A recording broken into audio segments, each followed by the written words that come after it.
Alright, so check it. I want to shout out Punch for Pound for this particular video right here. This has to do with Kovalev. This is something I didn't even think about. He was referring to the fact that obviously Kovalev versus Alvarez has happened November 2nd.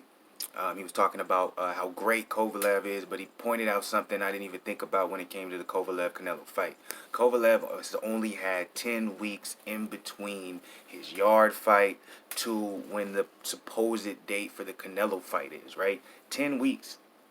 So he has only 10 weeks to utilize to properly rest from that Yarde fight.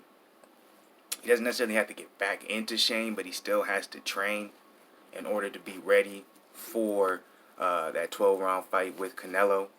So the training still going to have to happen. He probably doesn't have to cut as much weight. His weight's probably not over the top if he didn't go crazy in between the time. Maybe the couple weeks he's going to rest off after the Yarde fight, or maybe he went right back into training. Who knows? But either way, to have only 10 weeks. And not only that, it would have been different if, say, Kovalev knocked out Yarde in the first round, or he knocked him out in the third round or the fourth round or something. But that was an 11-round war, right?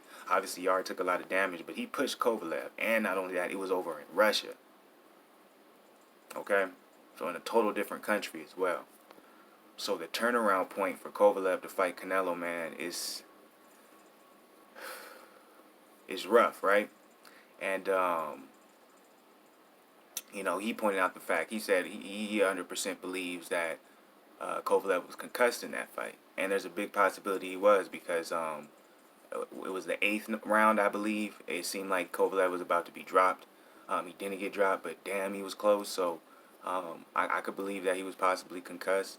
So what do you guys think about that? You know, what do you guys think about such a short turnaround time for Kovalev to fight Canelo? Do you think he's going to play a factor in his Canelo fight? You think it's going to be a good thing for him, or do you think it's going to be a bad thing for him? To play devil's advocate, some may say it's a good thing for him because Kovalev tends to, in between his fights, he tends to, you know, kind of let himself go in a sense, and, you know, tends to delay or have a slow start when it comes to his training camp, or at least that was the speculation in his last three years, I would say, maybe, of his career, that he hasn't been having the most disciplined training camps, right? That's why he ended up changing trainers.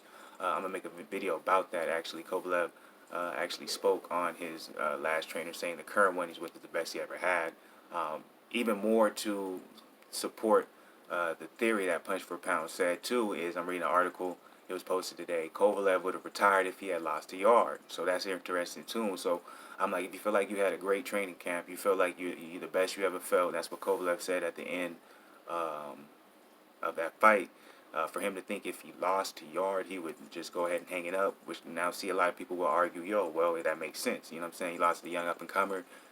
You know, you don't really have what it takes no more. Why keep going through it? But I'm like, if you felt like you had as good of a training camp as he said he did, and he felt as good as he felt and things like that, why would that even cross your mind, right? So, you know, it's interesting. So what do you guys think about all that? What do you guys think about him having 10 weeks to prepare for Canelo? Is it going to be a good thing for him? Or do you guys think it's going to negatively affect his performance? And what do you guys think about him saying that he would have retired if he lost to Yarde? Is that a big deal, or is that just Kovalev kind of realizing where he's at in the stage of his career? Stay up, Black Goose.